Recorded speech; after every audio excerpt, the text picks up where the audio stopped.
আমার কাছে মনে হইতেছে আমি 1000 টাকার একটা ঘুমি তুলব। অনেক ভালো লাগতেছে, আমার কাছে দারুণ লাগতেছে। মোমেন্টামটা অনেক চমৎকার লাগতেছে। আসলে ট্রেনে ইঞ্জিনের মধ্যে করে যাত্রা, এটা নিঃসন্দেহে খুব ভালো লাগার কথা। আমরা চাঁদপুর, এই যে এখন দারুণ একটা বাঁশি বাজলো আমার কানে তুলা দিয়ে দিছি। একটু কান্নাতে দেখাই, এই যে কানে তুলা, এই যে কানে তুলা তো দেখা যায়, কানে তুলা দেখা যায়, এই যে কানে তুলা।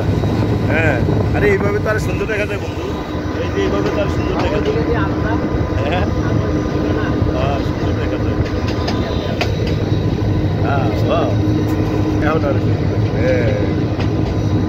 এই যে এখন সুন্দর হবে।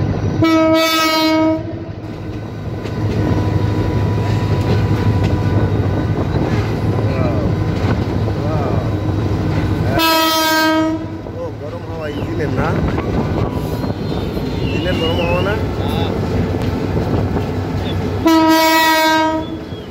ইঞ্জিনের গরম হাওয়া না বন্ধু, ইঞ্জিনের না। অসাধারণ অসাধারণ অসাধারণ।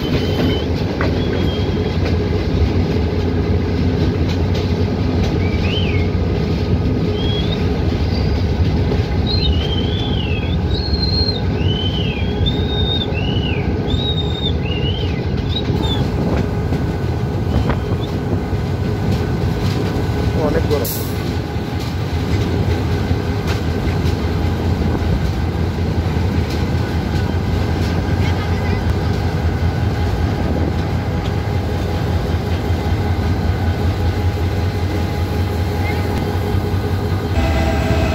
মোমেন্টামটা ফলো করতেছি। আমার নাইলে এই বয়সে যে আমার বন্ধু সহ আমরা দাড়ি পাকনা লোক, এই বয়সে তো আর এখানে এসে দেখার কথা। এই যে কত সুন্দর লাগতেছে এই দৃশ্যটা। আপনি এটা কত টাকায় মিলবে এই দৃশ্যটা? এই যে হ্যাঁ অবশ্যই।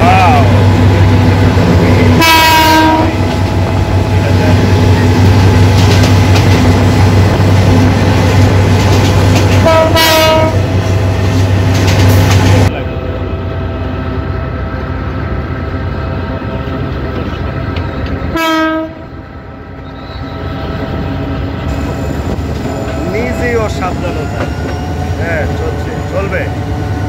আমাদের লোকেশন, আমরা এখন ইঞ্জিনে করে যাচ্ছি না, চাঁদপুর শহরটা।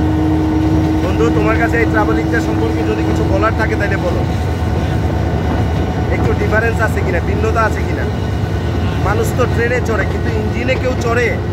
আমরা ইঞ্জিনে চড়তেছি, যে আসলে ইঞ্জিনে চললে মজাটা কি, ট্রেন লাইনের একেবারে এই ইঞ্জিনটার সামনে থাকতে পারলে আরেকটু অনুভূতি নিতে পারতাম। এখন অনুভূতিটা পুরোপুরি নিতে পারি না, কারণ রেল লাইনটা সরাসরি আমরা দেখাতে পারতেছি। এই যে একটা শব্দ সেরকম লাগলো, কারণ আমার কানে দুলা, যার কারণে শব্দ কানে যায় না। আমি কান ফিট করে রাখছি আগে থেকে।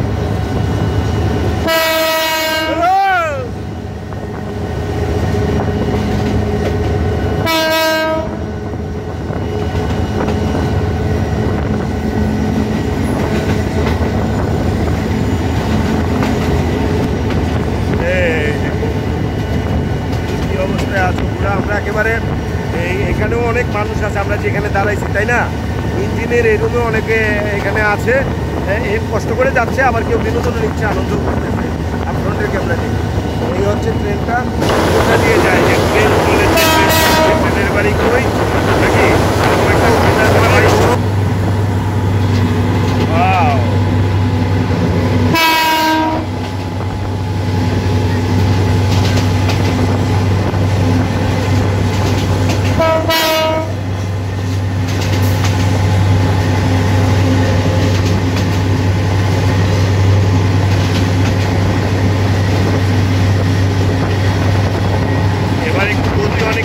অনেক ভালো লাগতেছে, অনেক বেশি। আমরা একেবারে